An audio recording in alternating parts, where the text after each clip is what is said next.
നിയമസഭാ തെരഞ്ഞെടുപ്പിന് മുന്നോടി പലവിധ ചർച്ചകൾ നടക്കുകയാണ്, സാധ്യതകൾ പരീക്ഷിക്കപ്പെടുകയാണ്. മുൻ മുഖ്യമന്ത്രി VS അച്യുതാനന്ദൻ്റെ പേഴ്സണൽ അസിസ്റ്റൻ്റായിരുന്ന സുരേഷ് എല്ലാവർക്കും അറിയുന്നതാണ്. മലമ്പുഴയിൽ സ്ഥാനാർത്ഥിയാക്കാൻ കോൺഗ്രസ് അത്തരമൊരു നീക്കം, സുരേഷ് സ്ഥാനാർത്ഥിയാക്കാനുള്ള നീക്കം നടത്തുന്നു എന്ന വാർത്തയ്ക്ക് ചർച്ചകളിൽ കൂടുതൽ പ്രാധാന്യം വരികയാണ്. ഈ ദിവസം നേതൃത്വവുമായി ആശയവിനിമയം നടത്തിയിട്ടുണ്ട് എന്ന് സ്ഥിരീകരിക്കുന്നുണ്ട് സുരേഷ്. ഇക്കാര്യത്തിൽ തീരുമാനമെടുത്തിട്ടില്ല എന്നും പറയുന്നു. കോൺഗ്രസ് ജില്ലാ ഘടകവും സുരേഷിനെ സ്വീകരിക്കാനുള്ള മനസ്ഥിതിയിലാണ്. അല്ല, കോൺഗ്രസ് ലീഡേഴ്സ് KPCC ഉത്തരവാദിത്തപ്പെട്ട ഭാരവാഹികൾ സംസാരിച്ചിരുന്നു. ഇത് മാത്രമല്ല, പല കാര്യങ്ങളും എന്നോട് സംസാരിച്ചിരുന്നു. തൽക്കാലം ഞാനൊരു തീരുമാനം എടുത്തിട്ടില്ല.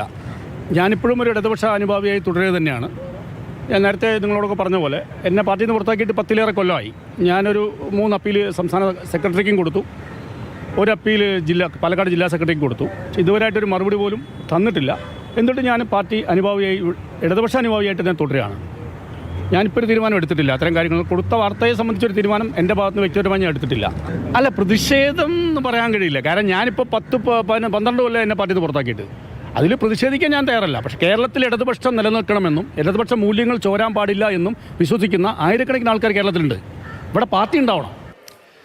Mathrubhumi news executive editor Rajeev Devaraj നമുക്കൊപ്പം ചെയ്യുന്നത്. ശ്രീ രാജീവ് ദേവരാജ്, ഇപ്പം ജേർണലിസ്റ്റ് നിലയിൽ താങ്കളെ ഞാൻ നോക്കിക്കാണുന്നത് റിപ്പോർട്ടിംഗ് കാലത്തൊക്കെ CPM റിപ്പോർട്ട് ചെയ്യുന്ന പ്രധാനപ്പെട്ടൊരു ലേഖകൻ എന്ന നിലയിലാണ്. ഇപ്പം മറ്റ് പല വാർത്തകൾ ചെയ്തിട്ടുണ്ടാകും. പക്ഷേ എൻ്റെ ആംഗിളിൽ അതൊരു ഇടത് റിപ്പോർട്ടറാണ്, CPM റിപ്പോർട്ടറാണ്. പ്രത്യേകിച്ച് PS പിണറായി ദ്വന്ദ്വത്തിൻ്റെ കാലത്ത് വലിയ തോതിൽ ഡൽഹിയിലടക്കം, ഞാൻ ഡൽഹിയിൽ ജോലി ചെയ്യുമ്പോൾ അങ്ങ് ഡൽഹിയിലേക്ക് വന്നിട്ടുണ്ട്. പാർട്ടി നടപടി 2008-2009 കാലത്താണെന്ന് ഓർമ്മ. അന്ന് VSനെ നടപടി ഉണ്ടാകുന്ന പ്രതീക്ഷിച്ച സമയത്ത് അന്ന് സുരേഷ് ഉണ്ട്. നമ്മളെല്ലാം ഒരുമിച്ച് സംസാരിച്ചു. സുരേഷ് നമ്മളുമായിട്ടൊക്കെ വലിയ അടുപ്പമുള്ള, പരിപൂർണമായി VSൻ്റെ ലൈൻ എന്ന് പറയുമ്പോൾ അത് യഥാർത്ഥ ഇടത് ലൈനാണ്. പിണറായി ആ കാലത്ത് അത് ഇടത് ലൈനല്ല എന്ന് VSനൊപ്പമുള്ളവർ വിമർശിക്കുന്ന കാലമാണ്. അതിനേക്കാൾ വലത് നിലപാടിലായിരുന്നു കോൺഗ്രസ് ഉൾപ്പെടെയുള്ള ആളുകളെ അന്ന് VSൻ്റെ ആ ഗ്രൂപ്പ് നോക്കിക്കണ്ടത്. ഇപ്പോൾ കോൺഗ്രസ് ഇടതുപക്ഷമായി മാറുകയാണ്. അല്ല, സുരേഷ് ഇങ്ങോട്ട് വരുന്നു, അത്തരത്തിലുള്ള പ്രതികരണം വരുമ്പോഴുള്ള സംശയമാണ്. അല്ല, സുരേഷ് കോൺഗ്രസിലേക്ക് വരുമോ ഇല്ലേ എന്നുള്ളത് നമുക്കറിയില്ല. ഇപ്പോൾ പോലും സുരേഷ് പറയുന്നത് അങ്ങനെ ഒരു തീരുമാനം എടുത്തിട്ടില്ല, ഈ തൽക്കാലം അങ്ങനെ ഒരു തീരുമാനം എടുത്തിട്ടില്ല എന്ന് പറയുന്നു. ഇപ്പോൾ സുരേഷ് കോൺഗ്രസിലേക്ക് വന്നു കഴിഞ്ഞാലും കോൺഗ്രസ് അതിൻ്റെ പേരിൽ ഇടതുപക്ഷമാകുമെന്നോ എനിക്ക് തോന്നുന്നില്ല. ഏതായാലും ഇപ്പോൾ സുരേഷിൻ്റെ കാര്യത്തിൽ സുരേഷ് പറയുന്ന ഒരു കാര്യം വളരെ വ്യക്തമല്ലേ. 12 വർഷമായി നടപടിയെടുത്ത് പാർട്ടിയിൽ നിന്ന് പുറത്താക്കിയിരിക്കുകയാണ്. 3 പ്രാവശ്യം സംസ്ഥാന നേതൃത്വത്തിന് അപ്പീൽ കൊടുത്തു, 1 പ്രാവശ്യം ജില്ലാ നേതൃത്വത്തിന് അപ്പീൽ കൊടുത്തു. ഇതുവരെ സുരേഷിനെ തിരിച്ചെടുത്തിട്ടില്ല. സുരേഷ് ഇതിനിടയിൽ കടുത്ത അല്ലെങ്കിൽ പാർട്ടി വിരുദ്ധ പ്രവർത്തനം നടത്തിയതിൻ്റെ അങ്ങനെ എന്തെങ്കിലും ഒരു കാര്യം ഇടയ്ക്ക് ചില ഫേസ്ബുക്ക് പോസ്റ്റുകളൊക്കെ വന്നിട്ടുണ്ട് എന്നുള്ളതല്ലാതെ അങ്ങനെ ഒരു തിരുത്തലിനുള്ള സമയം ഇനിയും കഴിഞ്ഞിട്ടില്ല എന്ന പാർട്ടി എന്തുകൊണ്ടാണ് സുരേഷിൻ്റെ കാര്യത്തിൽ നിലപാടെടുത്തിട്ടുള്ളതെന്ന് എനിക്കറിയില്ല. അന്ന് നടപടിയെടുത്ത് പുറത്താക്കിയതിൽ പ്രസ് സെക്രട്ടറി ആയിരുന്ന K. ബാലകൃഷ്ണൻ, അദ്ദേഹം പാർട്ടിയിൽ തിരിച്ച് മെമ്പറായിട്ടുണ്ട്. VK ശശിധരൻ, VSൻ്റെ പേഴ്സണൽ സ്റ്റാഫിലുണ്ടായിരുന്ന ആൾ VK ശശിധരൻ, ശശിമാഷ് പാർട്ടിയിൽ തിരിച്ച് അംഗമായില്ല എന്ന് മാത്രമേ ഉള്ളൂ, സാങ്കേതികമായ അംഗമായില്ല എന്ന് മാത്രമേ ഉള്ളൂ. പാർട്ടിയുടെ എല്ലാ പരിപാടികളുമായിട്ടും പാർട്ടിയുടെ അതുമായിട്ട് ഒത്തുപോവുകയാണ്.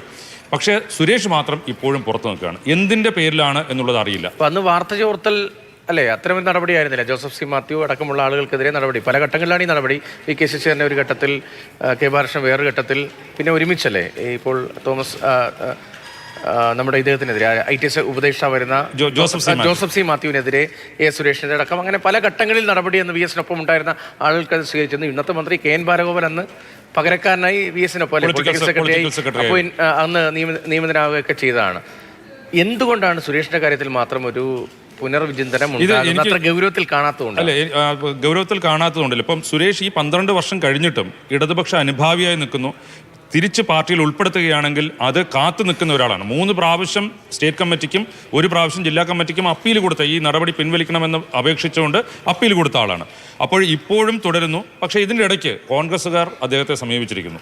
കോൺഗ്രസ്സുകാർ അദ്ദേഹത്തെ സമീപിച്ചു എന്ന് പറയുമ്പോൾ ഇപ്പോൾ സുരേഷ് നടത്തുന്ന തള്ളൊന്നും അല്ലാതെ അത് VK ശ്രീകണ്ഠൻ പറയുന്നു, മറ്റു നേതാക്കൾ ഇങ്ങനെ ഞങ്ങളുടെ മനസ്സിൽ ഇങ്ങനൊരു കാര്യമുണ്ട് അല്ലെങ്കിൽ ആശയവിനിമയം നടത്തിയതായി പറയുന്നു.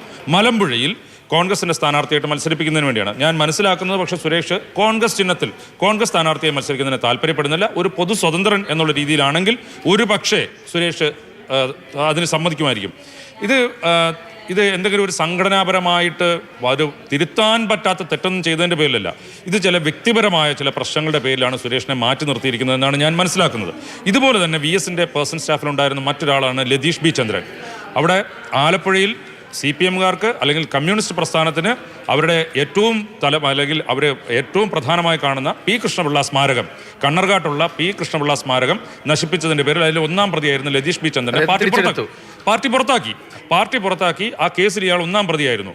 കോടതിയിൽ നിന്ന് കുറ്റവിമുക്തനായ ശേഷം അദ്ദേഹം പാർട്ടിയെ സമീപിച്ചു, തിരിച്ചെടുത്തില്ല. അന്ന് അദ്ദേഹം അവിടെ ചെയ്തത് മുഹമ്മയിൽ പഞ്ചായത്ത് തെരഞ്ഞെടുപ്പിൽ 2020 പഞ്ചായത്ത് തെരഞ്ഞെടുപ്പിൽ സ്വതന്ത്ര സ്ഥാനാർത്ഥിയെ മത്സരിച്ച് അവിടെ ഏരിയ കമ്മിറ്റി അംഗമായിരുന്ന ആളിനെ CPMന്റെ സ്ഥാനാർത്ഥിയെ പരാജയപ്പെടുത്തി. ഇപ്പോൾ ഏറ്റവും അവസാനം കഴിഞ്ഞ പഞ്ചായത്ത് തെരഞ്ഞെടുപ്പിന് മുമ്പ് അദ്ദേഹത്തെ തിരിച്ചെടുത്തു.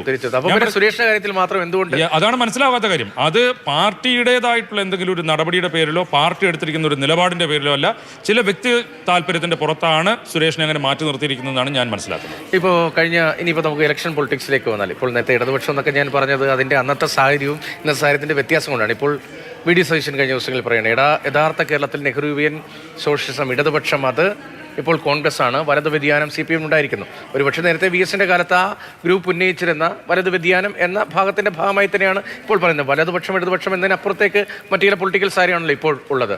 ഇപ്പോൾ സുരേഷിലേക്ക് വന്നാൽ, മലമ്പുഴയിൽ കഴിഞ്ഞ 2 തിരഞ്ഞെടുപ്പിലും UDF കോൺഗ്രസ് 3ാം സ്ഥാനത്തേക്ക് പിന്തള്ളപ്പെടുകയാണ്. ഇപ്പോൾ ലതിക സുഭാഷ് മത്സരിച്ചു, VS ജോയി മത്സരിച്ചു, കഴിഞ്ഞ തവണ അനന്തകൃഷ്ണൻ അദ്ദേഹം മത്സരിച്ചു. നേരത്തെ അവിടെ ഘടകകക്ഷികൾക്ക് ഘടകകക്ഷി സീറ്റ് കൊടുക്കാനൊക്കെ ആലോചിക്കും, വലിയ പ്രശ്നം ഉണ്ടാക്കാൻ വെച്ചു. അപ്പോൾ ഈ കഴിഞ്ഞ 2-3 തിരഞ്ഞെടുപ്പായി 2ാം സ്ഥാനത്തിന് വേണ്ടി ഫൈറ്റ് ചെയ്യുകയാണ്. കഴിഞ്ഞ 2 തിരഞ്ഞെടുപ്പിൽ 3ാം സ്ഥാനത്തേക്ക് പിന്തള്ളപ്പെടുന്നു. 35,000 വോട്ടൊക്കെയാണ് കിട്ടുന്നത്. ഇപ്പോൾ 50,000 വോട്ട് ആർജിക്കാൻ BJP കഴിയുന്നുണ്ട്. ഒരു 70,000-75,000 വോട്ടിൻ്റെ മാർജിനിൽ CPMന് വിജയിക്കാൻ കഴിയും. സുരേഷ് വന്നാൽ മലമ്പുഴയിൽ ഏതെങ്കിലും വ്യത്യാസം ഉണ്ടാകാൻ സാധ്യതയുണ്ടോ? സുരേഷിന് ഒരു പക്ഷേ വ്യക്തിപരമായിട്ടുള്ള ബന്ധത്തിന്റെ പേരിൽ കുറച്ച് വ്യക്തിപരമായ വോട്ടുകൾ കൂടി കിട്ടാൻ സാധ്യതയുണ്ടെന്നാണ് ഞാൻ കരുതുന്നത്. മാത്രമല്ല, സുരേഷിനെ നേരത്തെ BJPക്കാരും സമീപിച്ചിട്ടുണ്ട് എന്ന് ഇതിനു മുൻപ് ഒരു വാർത്തയുണ്ടായിരുന്നു, അല്ല അങ്ങനെ അറിയാൻ കഴിഞ്ഞിട്ടുണ്ട്. ഏതായാലും സുരേഷ് അവിടെ കോൺഗ്രസ് സ്ഥാനാർത്ഥിയായി മത്സരിച്ചുകൊണ്ട് അവിടെ എന്തെങ്കിലും പ്രത്യേകിച്ച് ഒരു മാറ്റം അല്ലെങ്കിൽ കോൺഗ്രസിന് അല്ലെങ്കിൽ ജയിക്കാൻ കഴിയുന്ന രീതിയിലോ, ഇതിനു മുൻപ് സതീശൻ പാച്ചേനി VSനെ തൊട്ടടുത്ത് വരെ എത്തിയ ഒരു ഘട്ടം ഉണ്ടായിട്ടുണ്ട്. ഇതിനു മുൻപ് 5,000 വോട്ടിന്റെ മാത്രം ഡിഫറൻസിൽ VS അച്യുതാനന്ദൻ ജയിച്ചിട്ടുണ്ട്. VS അച്യുതാനന്ദൻ ആദ്യം അവിടെ മത്സരിക്കുമ്പോൾ ആദ്യമായിട്ട് 2001 തോൽവിക്ക് ശേഷമുള്ള മാരാരിക്കുളത്ത് നിന്ന് പോയി തോറ്റതിന് ശേഷം പോയി മത്സരിക്കുന്ന ആദ്യ തെരഞ്ഞെടുപ്പ് 2001 കഷ്ടിച്ച് VS അച്യുതാനന്ദൻ കടന്നുകൂടുകയായിരുന്നു. പക്ഷേ അതിനുശേഷം VS അച്യുതാനന്ദനെ കുറിച്ചുള്ള പ്രതിച്ഛായ തന്നെ മാറി. അദ്ദേഹം ഒരു വലിയ ജനകീയ നേതാവായി മാറി. ജനങ്ങളുമായിട്ട്, എന്നുവെച്ചാൽ പാർട്ടിയുടെ വലിയ നേതാവാണെന്ന് പറയുമ്പോൾ ജനങ്ങളുമായിട്ട് ആ ഒരു തരത്തിലുള്ള ബന്ധം ഉണ്ടായിരുന്നില്ല. പക്ഷേ അതൊക്കെ ഉണ്ടാക്കിയെടുക്കുകയും ഒക്കെ ചെയ്തു. VS അച്യുതാനന്ദൻ്റെ ഭൂരിപക്ഷം പിന്നെ പടിപടിയായി ഉയരുന്നതാണ് നമ്മൾ കണ്ടിട്ടുള്ളത്. പക്ഷേ സുരേഷ് കോൺഗ്രസ് സ്ഥാനാർത്ഥിയായോ കോൺഗ്രസിൻ്റെ സ്വതന്ത്ര സ്ഥാനാർത്ഥിയായോ വന്ന് മത്സരിച്ചുകൊണ്ട് പ്രത്യേകിച്ച് മാറ്റമൊന്നും ഉണ്ടാകാൻ സാധ്യമല്ല. പക്ഷേ ഇതിനകത്ത് മറ്റൊരു കാര്യം കൂടിയുണ്ട്.